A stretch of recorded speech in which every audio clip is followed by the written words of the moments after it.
Namaste Saraswati Devi. Gaurava Brahmani Pachani, Nirvisheshasham Yavadi, Ashtacha Deshatani, Ajnabhava. So our schedule is to read from Srila Prabhupada Lilamrita, but I feel a bit pinned down by this microphone.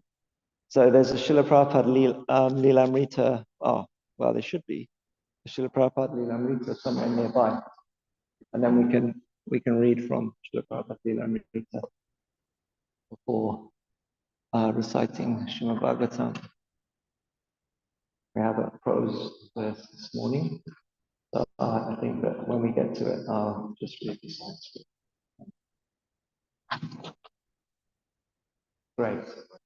That's it, Prabhu. Thank you. Oh, I see. Yeah. Volume 1, yeah, we're still on volume. All right. Got these glasses.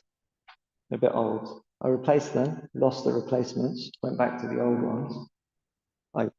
I replaced them because they were falling apart, and they fixed them in the optometrist, put some glue on. They said if it happens again, we won't be able to do it again. So they're not able to fix them anymore, but they sort of fall apart in the middle.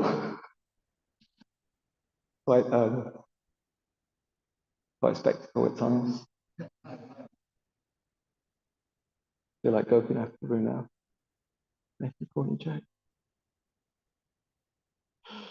Okay, so I'm just looking up on the class forum or group where we're up to. We are on 179, I think. So this is 709. Let me just check that. Yeah, it's definitely 719, and this is 709. I'll move to there. Okay, so this chapter is called India Revisited Part 1. This is page 719. A little pencil mark. Maybe they were using a different book because, unless she's using her one at home and she's marked it. Yeah, probably. Okay, so Srila Prabhupada ki. Yeah. But India's leaders were rejecting Vedic culture and imitating the West. Although some Indians still profess to follow Vedic culture, mostly they were victims of hodgepodge teachers who didn't accept Krishna as the Supreme Personality of Godhead. So he had felt obliged to leave, to go and transplant the Vedic culture in the West. He had held strictly to the vision of his predecessor spiritual masters, and he had been proven right. The West was a very good field for Krishna consciousness. As the taxi drove through Old Delhi and approached Chowri Bazaar, Prabhupada saw the printing and paper shops now closed for the night, and the usual dense traffic of human-hauled carts was now absent, though some labourers were sleeping on their carts till the morning, when they would bathe in an outdoor well and begin another day's hauling. When Srila Prabhupada had been overseeing the publishing of his first volumes of Srimad Bhagavatam, he had daily walked these streets, buying paper, picking up proofs from the printer, returning with the corrected proofs. His first canto had been a triumph.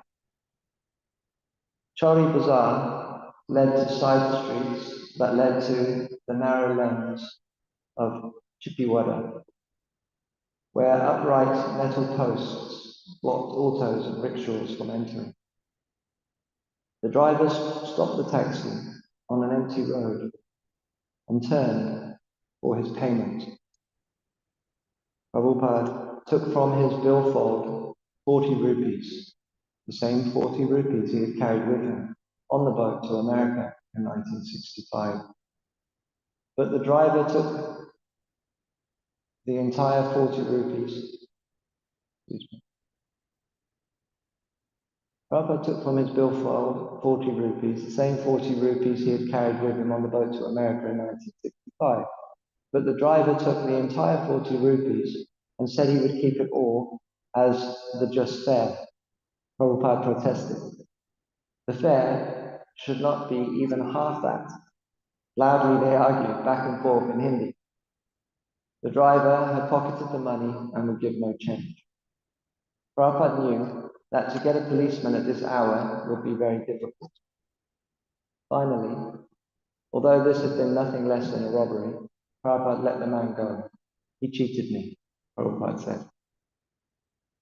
He and Kirtananda took their luggage and walked the last block up to the door of the Chippiwada Radhakrishna temple. It was locked. As they pounded loudly, Prabhupada called out for Sri Krishna Pandit until a man came to the door, recognized Prabhupada, and let them in. The man showed them upstairs and unlocked the door to Prabhupada's room. Prabhupada turned on the light. The room was bare and dusty, and the bulb hanging from the ceiling created stark light and shadows. On the floor, there was the 3-foot-high ceiling dome, indicating that directly below were the altar and the deities of Radha and Krishna. In brackets, the dome prevented anyone from accidentally committing the offense of walking directly above the deity. The closet was stacked with printed Srimad Bhagavatam pages, Srimad Bhagavatam dust jackets, and form letters to prospective members of the League of Devotees. Everything was just as Prabhupada had left it. Right, Srila Prabhupada.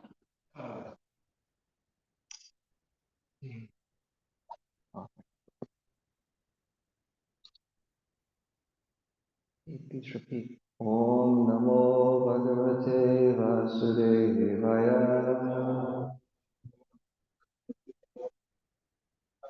Om Namo Bhagavate Vasudevaya. Om Namo Bhagavate Vasudevaya. Narayana Namaskrityam Namachaita Narottamam Devim Saraswatim Vyasam Tojan Vivaya Ashtapaishu Bhatreshu Nityam Bhagavata Sevaya Bhagavati Uttama Shloke Bhakti Bhagavati Jai Srimad Bhagavatam Ki Jai. Okay, so we're reading from Canto 5, Srimad Bhagavatam, Chapter 1, the activities of Maharaj Priyavrata. This is text 27 in prose. So I'm just going to thank you to the kind devotee that wrote out the Sanskrit. And I'll read through it and you can follow by sight on the board. And then we'll get to the word for word, which we can then recite and do the English. Tasmin uha va pashamashilaha paramashaya sakala jiva nikaya vasaya bhagavato vasudevasya itam sharanam bhutasya srimad charanavadita arivita smaranam adi galita paramabhakti yoga bhavena haribhavitantar Hridaya Adhipate Bhagavati Sarvesham Bhutana Atmabhute Pratyat Atmanyaya Bhaktanas Taratnyam Reshena Visheshena Sami Hu. Tasmin, in that Paramahamsa ashram, who certainly so celebrated, but indeed, Upashamashulaha, in the renounced order of life, Paramavishayana, the great sages, Sakala, all, Jiva, of living entities, Nikaya, in total, Avashasya, the residence, Bhagavataha, of the Supreme Personality of Godhead, Vasudevasya, Lord Vasudeva, Vitalan, of those afraid of material existence, Sharana Bhutasya, the one who is the only shelter, Srimat, of the Supreme Personality of Godhead, Charana Aravinda, the lotus feet, Avirata, constantly, Smaran, remembering, Avigalita, completely uncontaminated, Parama, supreme, Bhakti Yoga, of mystic devotional service, Anubhavina, by the prowess, Paribhavita, purified, Antaha, within, Hridaya, the heart, Adhigate, perceived, Bhagavati, the Supreme Personality of Godhead, Sarvesham, of all, Bhutanam, living entities, Atma Bhute, situated within the body, Pratyak, directly, Atmani, with the Supreme Supersoul, Eva, certainly, Atmana, of the Self, Tadatmyam, qualitative equality, Avisheshena, without differences, Samiyuhu, realized. Translation.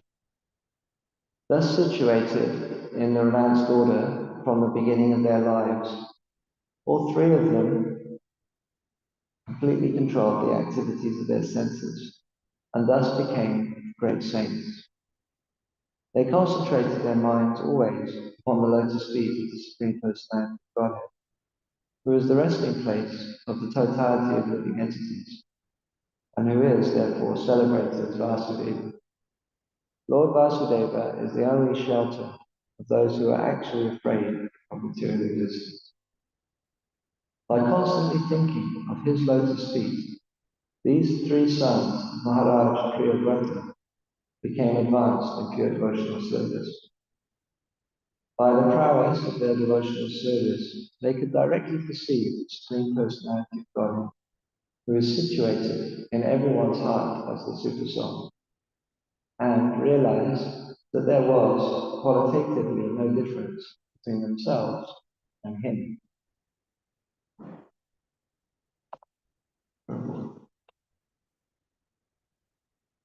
The Paramahansa stage is the topmost position in renounced life.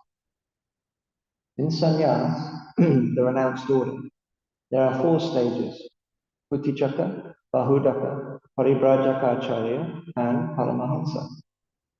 According to the Vedic system, when one accepts the renounced order, he stays outside his village in a cottage, and his necessities, especially his food, are supplied from home. This is called the Kuticaka stage. When a sannyasi advances further, he no longer accepts anything from home. Instead, he collects his necessities, especially his food, from many places. This system is called Madhukari, which literally means the profession of the bumblebees. As bumblebees collect honey from many flowers, a little from each, so a sannyasi should beg from door to door, but not accept very much food from any particular house. He should collect a little bit from every house. This is called the Bahudaka stage. When a sannyasi is still more experienced, he travels all over the world to preach the glories of Lord Vasudeva. He is then known as Paribrajaka Acharya. The sannyasi reaches the Paramahamsa stage when he finishes his preaching work and sits down in one place, strictly for the sake of advancing in spiritual life. An actual Paramahamsa is one who completely controls his senses and engages in the unalloyed service of the Lord. Therefore, all three of these sons of Priyavata, namely Kavi, Mahavira, and Savana, were situated in the Paramahamsa stage from the very beginning. Their senses could not disturb them, for their senses were completely engaged in serving the Lord. Therefore, the three brothers are described in this verse as Upashama Shrilaha. Upashama means completely subdued. Because they completely subdued their senses, they are understood to have been great sages and saints. After subduing the senses, the three brothers concentrated their minds upon the lotus feet of Vasudeva, Lord Krishna. As stated in Bhagavad Gita, chapter 7, text 19, Vasudeva Sarvamiti. The lotus feet of Vasudeva are everything. Lord Vasudeva is the reservoir of all living entities.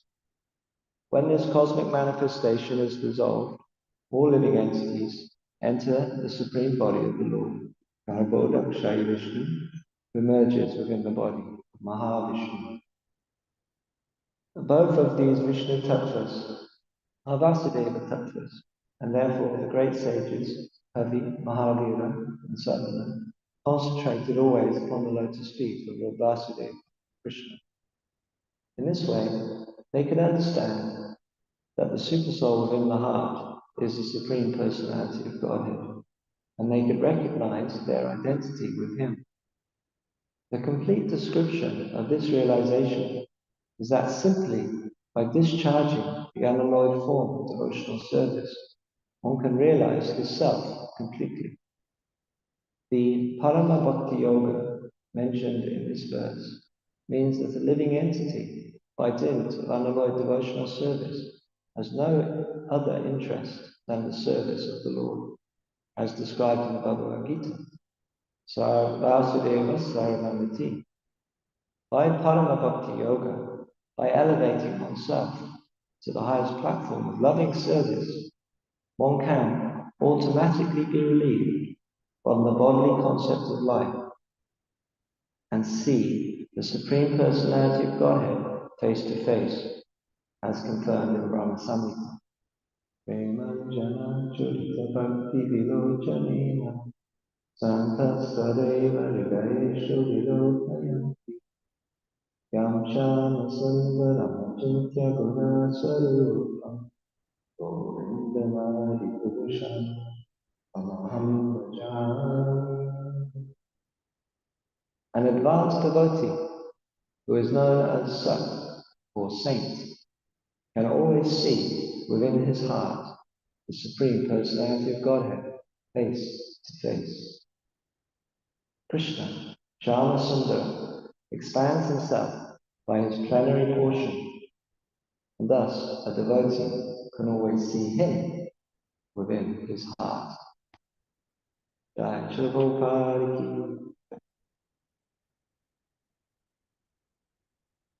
Om Ajnanandasya Jnana Shalakaya Chakshurmilitam Jnana Tasmai Namah Shri Chaitanya Jai Shri Krishna Chaitanya Prabhu Nityananda Shri Advaita Gadadhara Shivasari Gaura Hare Krishna Krishna Krishna Hare Hare Hare Rama Rama Rama Hare Hare.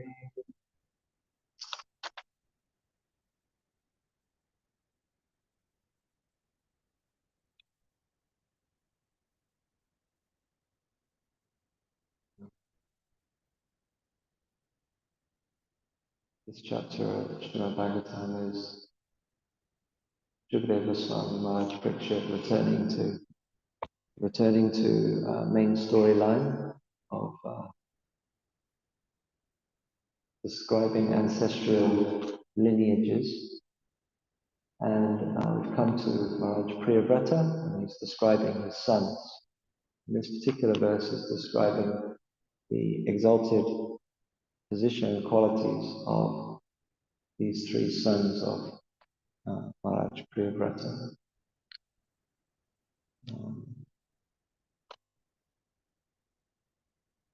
So, Srila Prabhupada's purport begins by talking about sannyasa. And here we get a brief explanation of these four stages of sannyas ashram. Devotees, disciples of His Holiness Govinda Swami Maharaj, they wrote a book about his life. And in Krishna,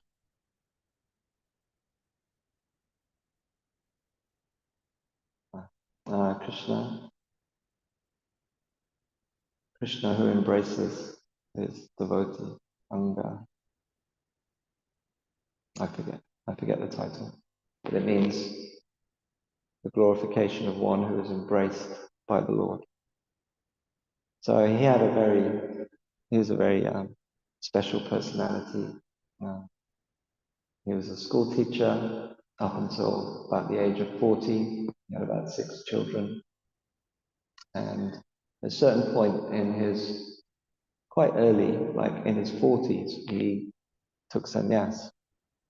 And they describe how he kind of followed this system. First of all, because he was in a village. And he was born into his family were Gaudiya Vaishnavas, and their seva was kirtan. So they were kirtaniyas. That was their family tradition. Maharaj was also a wonderful kirtaniya. And so he was born into a Gaudiya Vaishnava family whose tradition was kirtan. So it speaks a lot to his exalted qualification in Krishna consciousness. And he was married with his family, children. I think it was 6 children. And at a certain point, he became inspired to take sannyas and to go and find a guru.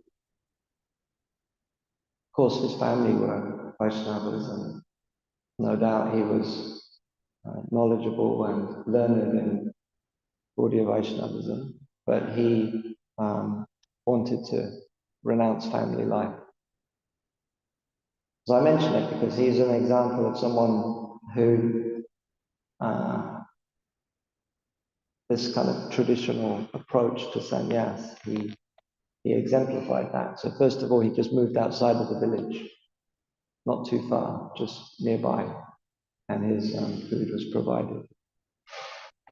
Not sure exactly whether it was provided by his wife or but it was provided by the village, provided by the family in that sense. And he stayed there for some time, a few years like that, several months. And then he started to travel. So the first stage, Kutichak, staying nearby. He stays outside his village in a cottage, and his necessities, especially his food, are supplied from home. But it means not working anymore, not doing any maintenance activities as such. And this is called the Kutichaka stage. And then when the sannyasi advances further, he no longer accepts anything from home. Instead, he collects his necessities, especially his food, from many places. So this is called madhukari. Madhu means bee, the work of a bee. Kari, karma, karoti. Madhukari. He's going around like a bee, moving around like a bee, just collecting a little bit. Not too much from one place, but a little bit from lots of places. Just like a bee goes to different flowers and takes little bits of nectar. The Maharaj also did that, and he traveled through India begging. He went up north, he was from Orissa, he went up north, and he was in the Himachal, Uttaranchal, Haridwar, Rishikesh, and then he came down to Vrindavan. When he came down to Vrindavan, he was still in his 40s. He met Srila Prabhupada in Vrindavan. And straight away, Srila Prabhupada kind of brought him in. And he expressed his desire to Srila Prabhupada that he their family life, and he was trying to engage full time in Krishna consciousness as a renunciate. But devotees said that he was just quiet, wasn't really, you see him in the morning walks in Vrindavan and things, but he was not necessarily always kind of in amongst the crowd. He was a little bit more reserved. And then in Mayapur, there was a sannyas initiation by Srila Prabhupada. And Srila Prabhupada put out, or it said that there should be 2 places made of the yajna. One was for Tripurari Swami, and no one really knew who the other one was for. And then Srila Prabhupada announced quite late that this is for Govinda, and Prabhupada gave him sannyas. And then Prabhupada sent him to the forest, practically speaking, in Bhubaneswar, Orissa, where he lived in a very primitive hut in a very undeveloped part of Bhubaneswar at that time. This is late 1970s. And he lived in his hut and he worked on translating the book into Srila Prabhupada's books into Oriya language, which he completed. And gradually he developed a temple there, and it's still there. And now that area is a very developed area, Bhubaneswar. You can go there and see this beautiful temple of Krishna Balaram. And Radha, there's also a small Radha Krishna temple on the same site. Forget the name of the deities, maybe Radha Madhav Mohan, I might be wrong. And he was a great saintly Vaishnava. He was a very highly advanced devotee. And he also traveled around the world, but he was also always meditating on the lotus feet of Krishna, which is the traveling around the world. Pari, Braja. Braja means to go. Pari means all around, like periphery, all around. Pari Braja. That means always going all around. Acharya. Acharya is someone an acharya means actions. An acharya is a devotee who knows the Shastra, and what they say and what they do aligns with what they know. So they're always teaching the Shastra by their activities and by their words. So they're walking Shastra. They're non-different from Krishna because they're representing Krishna in their words and in their actions. It's called an acharya. So, because what Krishna says, Bhagavad Gita, Srimad Bhagavatam, is non-different from him. Nama namino, abhinatvam. Krishna's name, anything that Krishna says is non-different from him. He's absolute. Advaya Jnana. So what Krishna says and Krishna, they're non-different. Abhinatvam nama namino. So someone whose life is fully aligned with what Krishna says, their words and their actions are based on Shastra. They're also non-different from Shastra. They're non-different from Krishna in that sense. Not that they're one with Krishna quantitatively, but in quality. They are described as Sevaka Bhagavan. Sevaka Bhagavan. The Guru, the Acharya, the Sevaka Bhagavan. Krishna is Swayam Bhagavan. He is the Supreme Personality of Godhead who possesses all attributes. And the Guru, the Acharya, the Sevaka Bhagavan, he is the Supreme Personality of Servitor Godhead. Supreme Personality of Servitor Godhead. Because he's always serving. Everything he says, everything he does is in service based on Shastra. So he's non-different. Yasha Shakshad Bhagavati, Guru Srimad Bhagavatam, 7th canto, 3rd chapter, text 20. 26, or it might be 15, or it might be 14. Anyway, Yasha Shakshad Bhagavati, Jnana Deepa Pradaya Guru. Yasha Shakshad Bhagavati. Why is the Guru Yasha Shakshad Bhagavati non-different from Krishna? Yasha Shakshad. Shakshad means directly, direct. Yasha Shakshad Bhagavati. Why is he the Supreme Personality of Godhead? Jnana Deepa Pradaya Guru. Jnana Deepa Pradaya Guru. Because Shastra Gyan, transcendental knowledge, he is teaching it. Jnana Deepa Pradaya. He is illuminating it. He is making it evident before everyone. Om Ajnana Trimanandasya. Guru is removing the ignorance with the jnana, anjana. He's applying the anjan, the ointment of knowledge. Jnana Deepa Pradaya Guru. So he's not different. He's Sevaka Bhagavan. So that's the Acharya. Acharya. His Achar and Prachar, what he says, what he does, is based on Shastra. Doesn't do anything else. So you have to examine, is the Guru. If you want to take Diksha, the whole Diksha, Diksha Adi Shikshanam. In order to receive Shiksha, instruction from Shastra, you have to take Diksha. Diksha Adi Shikshanam. First of all, you take Diksha, then you receive Shiksha. But before you can receive Shiksha from your Diksha Guru, you need to be able to accept a Guru. In order to accept a Guru, it means you have to have some knowledge of the Guru. So it means you have to study Shastra. Just like, so Prabhupada gives the example, 1966 Bhagavad Gita lectures in New York. So Prabhupada gives the example, if you're going to a jewelry shop, if you want to buy a diamond, you have to know what a diamond is. If you don't know what a diamond is, you can get cheated. You have to know, at least if you're going to buy a diamond, you have to know the qualities of the diamond. That much knowledge you need. Otherwise, you can go to the wrong shop. You end up going to the fruit shop and buying a banana.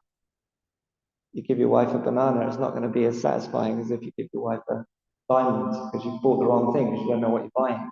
Oh, look, my love, I bought you a diamond, and you give her a banana, she's going to think you're an idiot, because you don't know what you're doing. So you have to know. Prabhupada didn't say that, but he made this point about you have to know the quality. So that much knowledge you need. There's a person in the audience asking the question, how do you know? He says you have to know from the Shastra.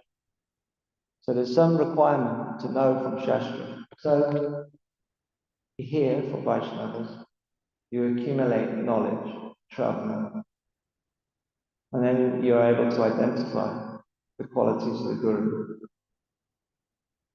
Charya. What he says and what he does is based on Shastra.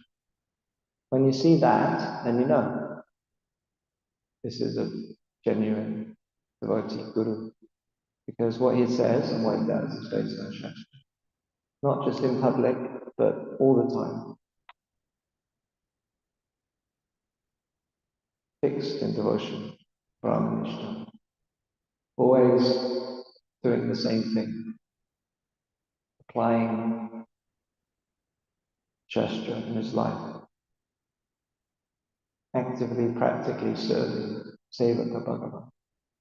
So that's the Acharya. Acharya, that's what Acharya means. Someone who is, by their actions and words, is teaching Shastra. Jnana Deepa Pradaya Guru. Paribrajaka Acharya. So Pari is going around everywhere, Braja, to go, he's going Paribrajaka Acharya. He's going around everywhere teaching Shastra. This is the third stage of Sanya.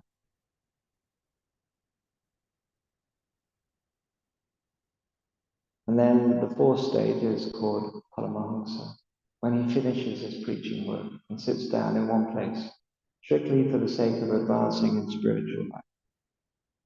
The Srila Prabhupada would say that that is down to the discretion of the devotee. He preferred to carry on, he said, preaching, like Arjuna, stay in the battlefield and do service, carry on, spreading the Sankirtan movement. Even right at the end of his life, 1977, February, Bhubaneswar, Puri, up to Rishikesh, down to Mayapur, down to Vrindavan, May. But then I want to go and do some preaching. Decide, go on a world tour. Start with England, and then we'll go to Itanagari, and I'll teach Varanashram to my disciples. The Prabhupada's desire was to carry on preaching and traveling. So this is the example for Srila Prabhupada's followers, Srila Prabhupada's disciples. But Prabhupada, various places, and this is one of them, that can also be the discretion of the devotee. I need to, my service in Seva Sadhaka Rupena, Siddha Rupena Chatrahi. We have two forms of spiritual identity as Gaudiya Vaishnavas that we are to cultivate. We're personalists, bhakti yogis, not gyanis, not impersonalists. We have two forms of spiritual identity that we are to cultivate. Seva Sadhaka Rupena, Siddha Rupena Chatrahi. Sadhaka Rupa means this. Jiva Goswami says that Sadhaka Rupa is the body that you're given by the spiritual master at the time of Diksha. Diksha Kali Atma Samarapana. You take Diksha, initiation from the Guru, and your body is no longer your body, because you've dedicated your life to the service of the Guru. So for us conditioned souls, the gradual process of surrender, putting the iron in the fire turns the iron rod into fire, becomes non-different from fire. It's a gradual process of purification, surrender, self-surrender. Passage of time is required for the process to be applied and for Krishna's mercy to unfold in the life of the devotee through the practice of sadhana. But Atma Samarpan, Diksha Kali Atma Samarpan, Mahaprabhu says, Sanatana Goswami, your Atma is mine, you've given it to me. When you took Diksha, you gave yourself to me, Atma. Atma means complete self. Atma, spirit, soul, Jiva-Atma, individual particle of consciousness, part and parcel of Krishna, Mamayavamsa Jiva Loke, the Atma, soul, but also the mind, the intelligence, the body. It's Atma, the full holistic self. You've given all of that to me, Atma Samarpan, Diksha Kali. When you took Diksha, Atma Samarpan, you gave your whole self to me. You're mine. Sanatana Goswami wanted to go and throw himself under the wheels of the car at Rath Yatra. He went to see Chaitanya Mahaprabhu and he wanted to end his life. Mahaprabhu said, you can't end your life because it's not your life, it's my life, it's mine. You can't destroy your body, it's my body. Atma Samarpan, you took Diksha. Atma Diksha Kali Atma Samarpan. It's not yours to give up. It doesn't belong to you. That's Sanatana Goswami. He's Siddha Sadhaka. He's the highest ideal of a sadhaka. Whereas we take Diksha and we engage in the process of surrender. He's setting this high role model as the Siddha Sadhaka. It's perfect from the get-go. We're not perfect from the get-go. We're a long way from perfect at the get-go. But we're in the process. The iron rod is in the fire. The fire is the instructions of the Guru. We're applying our lives to them, trying to surrender. This is the fire of bhakti. So, purification process. Mahaprabhu says to Sanatana Goswami, your body is mine. Can't give it up. Sadhaka Rupa. Jiva Goswami says that the Sadhaka Rupa is the current material body. Your current body, that's your Sadhaka Rupa. It's engaged in the process of sadhana. That's the current body that we have. It's to be used in Krishna's service, in the service of the spiritual master. So the devotee doesn't see his body. The devotee sees his body as material. The devotee sees his body as a product of his previous karma. But the devotee sees the body as entanglement in material existence. But the devotee sees that this body is Krishna's energy to be used in Krishna's service. And I'm the servant of my spiritual master. And therefore this body belongs to the Guru, belongs to the spiritual master. It's not my body. I look after my body, look after my mind, I look after my intellect in service. So that which is now the Lord's associates, Sanatana Goswami, Rupa Goswami, all of the Parikaras of Krishna, they're eternal associates of Krishna. They manifest their associate forms within the Leela of Chaitanya Mahaprabhu. We as sadhakas don't do that. We don't have eternal forms like this in Gaura Leela, because we're not in Gaura Leela. If we were in Gaura, in one sense we're in Gaura Leela, in the sense that we're taking part in the Sankirtan movement. And we've been connected to the pastimes of Lord Chaitanya through engagement in service. But we shouldn't develop some misunderstanding about that. This is a body that we're engaging in Krishna's service under the instructions of the spiritual master. But it's the sadhaka rupa. We should see it as the sadhaka rupa. It's a positive spiritual identity that the devotee can cultivate. Not that the material body is some obstacle. The body is actually our vehicle given to us by Krishna ultimately for Krishna's service. We should see it as a gift. We should see it, this is our sadhaka rupa to be engaged in Krishna's service. And by that understanding that everything is Krishna's energy, everything is to be used in Krishna's service. This is my sadhaka deha, sadhaka rupa. I'm going to engage in Krishna's service. With it, one overcomes the entangling network of sense gratification. Because I'm just going to engage my senses in Rishikena Rishikesha Sevanam Bhakti. I'm going to engage my senses in Krishna's service. I'm going to connect everything I do to be favorable to Krishna's service. So, this is Seva Sadhaka Rupena, engaging the body under the instructions of Chaitanya Mahaprabhu, Lord Chaitanya's primary associates, the Goswamis, Parampara, spiritual master, engaging the mission to Chaitanya Manovishna, Sthapitam Yena Bhutale, to establish the mission of Chaitanya Mahaprabhu in this world. That's the Sankirtan movement. So we engage our bodies, our minds, our intelligence in service to Lord Chaitanya. Chaitanya Mahaprabhu's service is our life. That is how that's everything is about service to Chaitanya Mahaprabhu, Gaura Dasya, through service to Shri Guru and Gauranga, through service to the spiritual master. That service is done with the sadhaka deha. Therefore the devotee cares for the body, looks after the body, and tolerates all of the reactions to previous entangling activities in material existence, accepting them as Krishna's mercy, accepting them as purification. Even suffering is, for the devotee, acceptable because it's Krishna's mercy in the form of purification. Sense gratification is also Krishna's mercy. Positive karma, negative karma, Krishna's giving it according to his will, it's coming. It's all Krishna's mercy.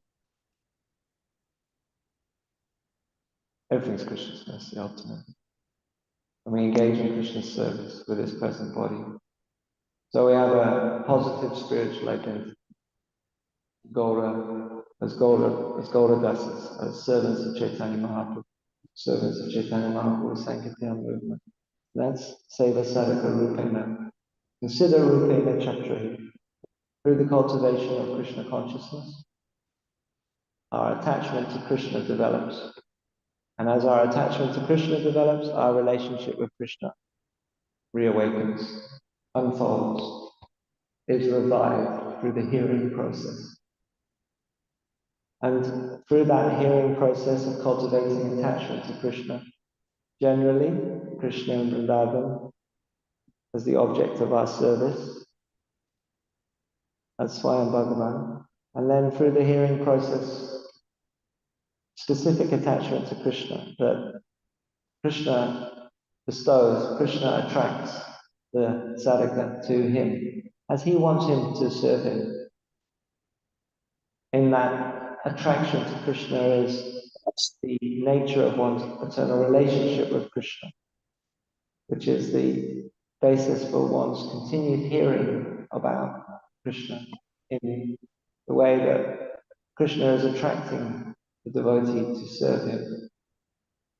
And as that increase of attachment and attraction to Krishna unfolds in the heart, one's own eternal relationship with Krishna unfolds and accumulates in the heart.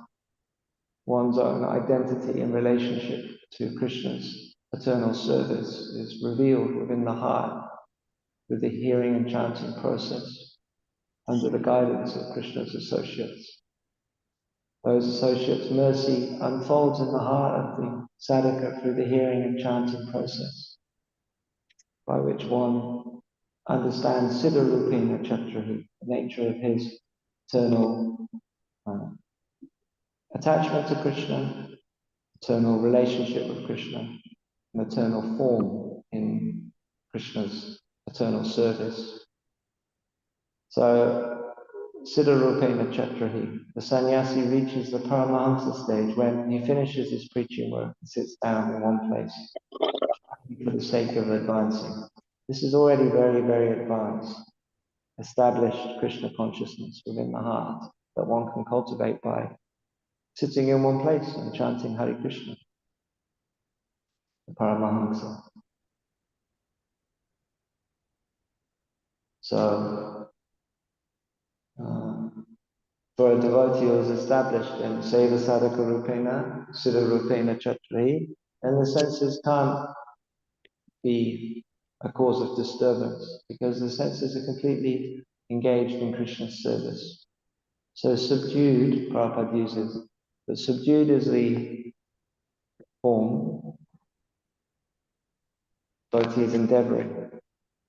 But by attraction to Krishna and attachment to Krishna, the devotee loses taste for over-engagement. Why do I want to do anything else? Why do I want to waste my time doing other things? I want to serve Krishna. Nectar. So keep cultivating the desire to serve Krishna. And the senses, the sense objects are no longer sources of misery. The sense objects are Krishna's energy, and they are perceived as such. This is to be engaged in Krishna's service. And when everything is perceived as Krishna's energy to be used in Krishna's senses, then the sense objects can no longer cause misery for the conditioned soul. They become, in one sense, the sense objects become objects of opportunity for service. They increase the desire for Krishna's service. Here's an object that I can use in Krishna's service. Here's more of Krishna's energy that I can use in Krishna's service. That is to be engaged in Krishna's service. So the sense, that which was the cause of suffering and material entanglement becomes the source of service. So, Rishikena Sevanam Bhakti Uchita. Atashi Krishna Namadi, Nabhagat Grayanindriya. By engaging the tongue and hearing and chanting, taking prasadam, the perception of the world changes due to the ingress of transcendental knowledge and hearing about Krishna. The process of bhakti accumulates in the heart. No longer is the world a place of my enjoyment and my controlling. It's a place for my service and my giving pleasure to Krishna.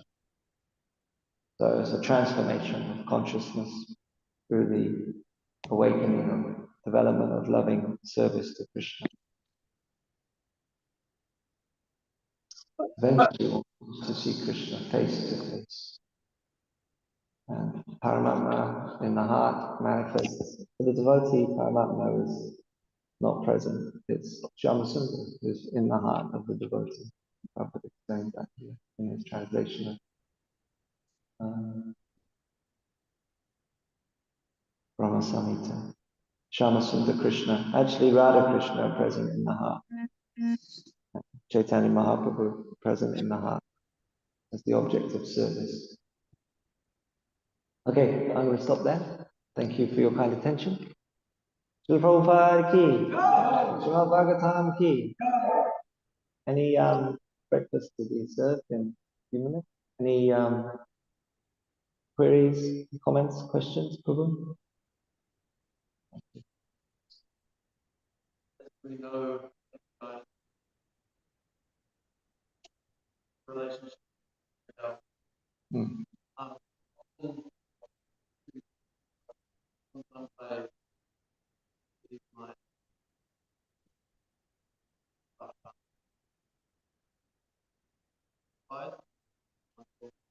How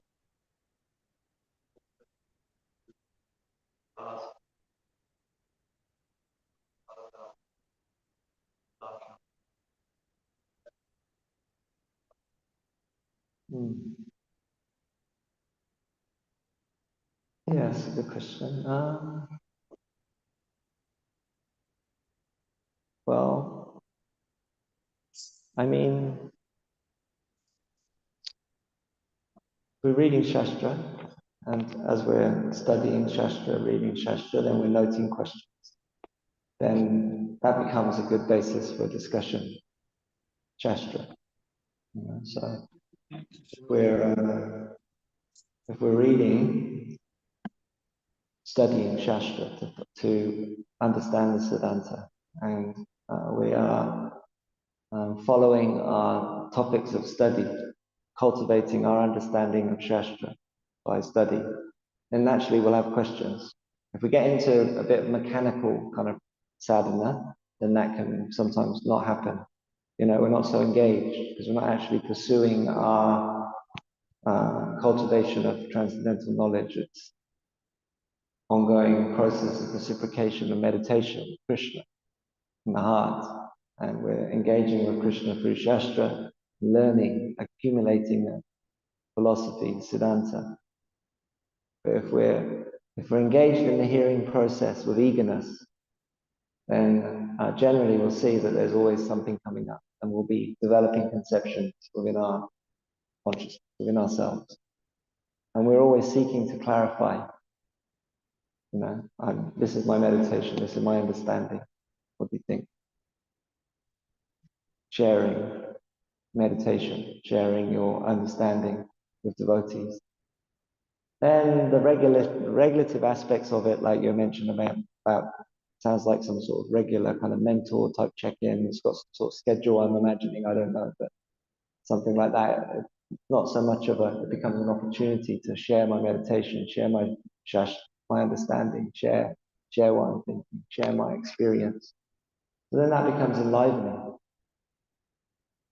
So yeah, and that's what it should be. Based on our Krishna consciousness. If we're as sadhakas, we have to enthusiastically, we have to enthusiastically practice Krishna consciousness. So we have to. There's some bhavet, there's some onus on us imperative on us to actually cultivate attraction, cultivate eagerness in Krishna consciousness. The sadhakas. And let the modes of nature slow us down in terms of our application of bhakti. So, so then that becomes the basis. I read this. What's your understanding? This is my understanding. This is my meditation at the moment. What's your opinion? What's your view? What's yours? Sharing. But then it becomes much chitta madhvata prana. It becomes enlivening. Otherwise, what's the point? What's the point? That's all. That's the purpose of, Of course, it's also nice. You've got like a situation like that where you've got devotees who are caring for you and they're interested in your well-being and health topics, and overall life and what's going on in your life, and that's all important. Seva sadhaka rupena, it's all part of your sadhaka rupa, seva. It's all sangha siddha bhakti, it's all connected to your bhakti. So it's also all relevant and important. Right? But that's what I think. That's what you know, all devotee association is nice, all different, regarding different aspects of life. Better always to do it with devotees. But particularly when it comes to your meditation, your shastra study, your bhajans, what's going on in your Krishna consciousness. Share that.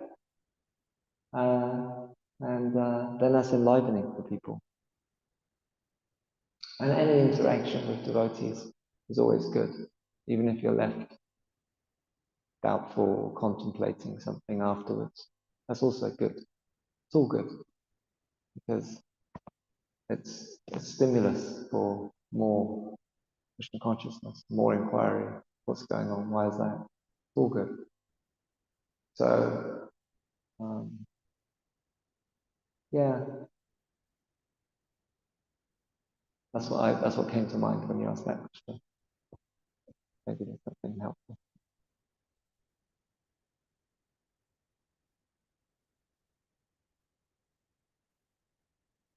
Prabhu? Yeah.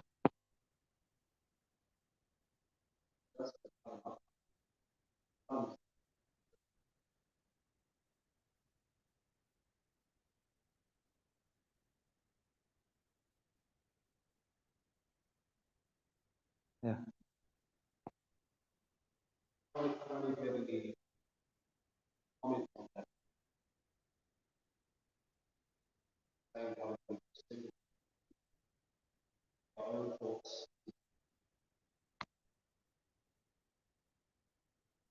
Yeah. So, in the beginning of bhakti, we're not our the clarity of our relationship with Krishna is unfolding, right? But ultimately, everything going on, we're always with Krishna and we're always with the Guru. Guru and Krishna are always with us in the heart, and ultimately our whole life is interaction with Guru and Krishna in the heart. So when you see opportunities for favorable service, just take them. And you have to follow your inspiration and your intelligence. So something comes up into the heart, into the consciousness as an opportunity for engagement and service, follow it. If you see an opportunity for doing something favorable and you understand it as favorable, then you take that as Guru and Krishna in the heart and you follow it. And then if you, as conditioned souls, beginner sadhakas, we see opportunities for favorable devotional service, we don't follow them, we do something unfavorable. And even that becomes purifying because we're aware that that was favorable and I didn't do it. Krishna, that regret, that remorse is also purifying in the heart. So, and as we continue on in the cultivation of our relationship with Krishna, Guru, which is happening in the heart, then the thread of our seva and service becomes stronger, the current, and we're always engaged with service to Guru and Krishna. Prabhupada would say, I'm never separate from my spiritual master. I'm always with him. I'm always thinking about his instructions. I'm always meditating on his service. He's always with me. So as we continue on in bhakti, we're always in the presence of Krishna and Guru in our heart. We're never alone. We're always with Guru and Krishna. And Guru and Krishna are always giving us opportunities for engaging in favorable service. Anukulyasya sankalpa pratikulyasya vajana. These are the two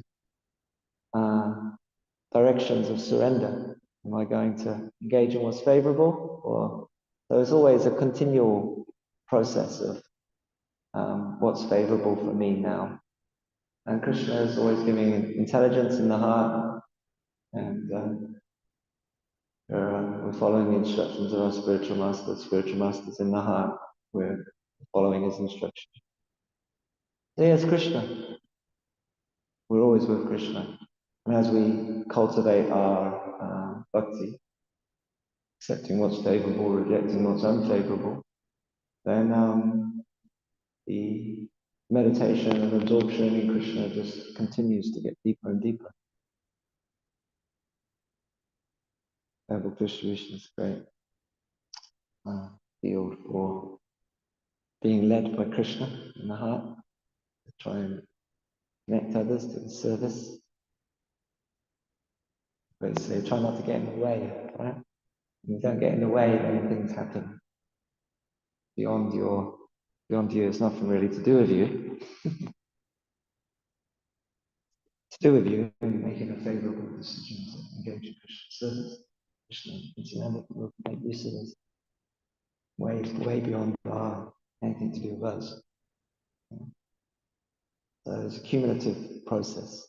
Gradually, over the passage of time, our absorption, Krishna increases, and I like your Guru Maharaj's example of the choice-making muscle.